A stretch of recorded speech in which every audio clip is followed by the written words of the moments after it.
दर्शकों, रेलवे को देश की रीढ़ कहा जाता है। ऐसे में इस बजट में रेल को क्या कुछ मिला, किस नवीनीकरण के साथ अब भारतीय रेल और आगे बढ़ेगी, और सबसे महत्वपूर्ण इस बजट में यह रखा गया कि रेल में पूरी तरह से यात्री जो है वो सुरक्षित रहे, उनकी सुरक्षा को लेकर क्या कुछ मानक तय किए जाएंगे, विस्तृत इस बजट में समाहित किया गया है।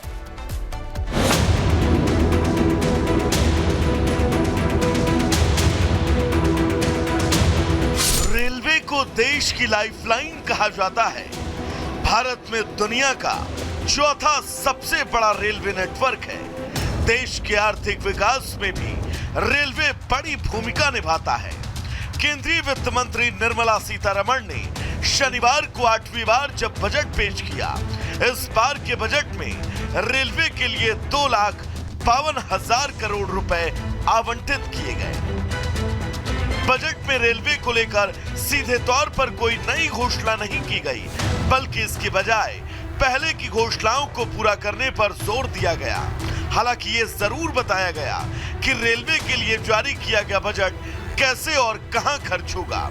रेलवे को मिले बजट से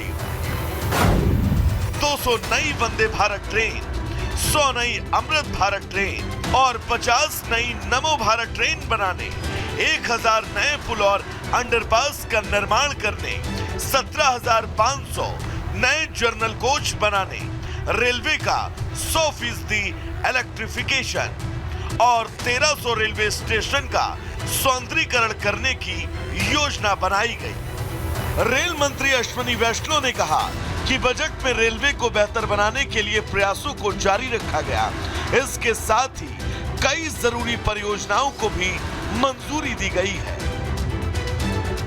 2,52,000 करोड़ रुपए का कैपिटल एक्सपेंडिचर का बजट है। आप सब जानते हैं कि रेलवे को आगे बढ़ाने से हमारे गरीब और मध्यम वर्ग के परिवारों को सबसे ज्यादा सुविधा मिलती है। इसीलिए माननीय प्रधानमंत्री जी ने नए रेलवे लाइन बनाने पे जोर दिया, नए पुल बनाने पे, नए स्टेशन बनाने पे, नए तरह की ट्रेन लाने पे जोर दिया। पिछले साल 1,14,000 करोड़ रुपए का सेफ्टी पे इन्वेस्टमेंट हुआ है। इस बजट में 1,16,000 करोड़ रुपए का सेफ्टी के ऊपर इन्वेस्टमेंट तय हुआ है। इसके साथ ही रेल मंत्री ने बताया कि हम 31 मार्च तक 1.6 बिलियन टन माल ढुलाई का टारगेट हासिल करने वाले हैं, जिसके बाद हम दुनिया में दूसरा सबसे बड़ा माल ढुलाई करने वाला रेलवे नेटवर्क बन जाएंगे। इलेक्ट्रॉनिक्स और आईटी के लिए बहुत बड़ा बजट में अनाउंसमेंट है, वो है इलेक्ट्रॉनिक्स कंपोनेंट मैन्युफैक्चरिंग का। इलेक्ट्रॉनिक्स कंपोनेंट मैन्युफैक्चरिंग में बहुत एक जरूरत है, क्योंकि आज फिनिश्ड प्रोडक्ट भारत में बनने लगा है। अब फिनिश्ड प्रोडक्ट के नीचे के जो कंपोनेंट्स हैं वो सब भारत में बने, वैसी माननीय प्रधानमंत्री जी की योजना है। रेलवे के लिए सुरक्षा एक महत्वपूर्ण मुद्दा है, लिहाजा रेल हादसों पर लगाम लगाना भी सरकार के लिए एक अहम चुनौती है। इसके लिए रेलवे ने सेफ्टी 1,16,000 करोड़ रुपए खर्च करने का फैसला किया है, जिससे भविष्य में रेल हादसों की संभावनाओं पर ब्रेक लगाया जा सके। Bureau report, Republic Bharat. तो शनिवार को देश का आम बजट पेश किया गया, जिसके बाद विपक्ष लगातार इस बजट को लेकर सरकार पर एक तरफ हमलावर है, तो वहीं पाकिस्तान में भी इस बजट को लेकर शहबाज सरकार की नींद उड़ गई है। दरअसल भारत का रक्षा बजट इतना शानदार है कि पाकिस्तान का रक्षा बजट भारत के रक्षा बजट के आगे रत्ती भर भी नहीं टिकता है, और यही वजह है कि पाकिस्तान की सेना की अब नींद उड़ गई है। रिपोर्ट आपको दिखाते हैं।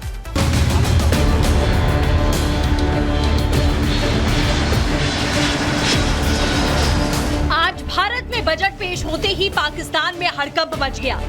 इधर भारत में निर्मला सीतारमण बजट पेश कर रही थी, उधर चीन पाकिस्तान की नजरें इस बात पर टिकी थी कि रक्षा क्षेत्र के लिए भारत सरकार कितना खजाना खोलने वाली है। कंगाल पाकिस्तान को जैसे ही भारत के रक्षा बजट का पता चला तो हड़कंप मचा। पाकिस्तान की सेना में खौफ का माहौल बन गया। बीते कुछ साल में जहां भारत दुनिया की सबसे बड़ी सैन्य शक्तियों में शामिल हो गया, तो वहीं पाकिस्तान बदहाली की दहलीज पर खड़ा है। मोदी सरकार ने भारत का रक्षा बजट बढ़ा दिया है। भारत सरकार ने रक्षा बजट के लिए 6,81,210 करोड़ रुपए का आवंटन किया।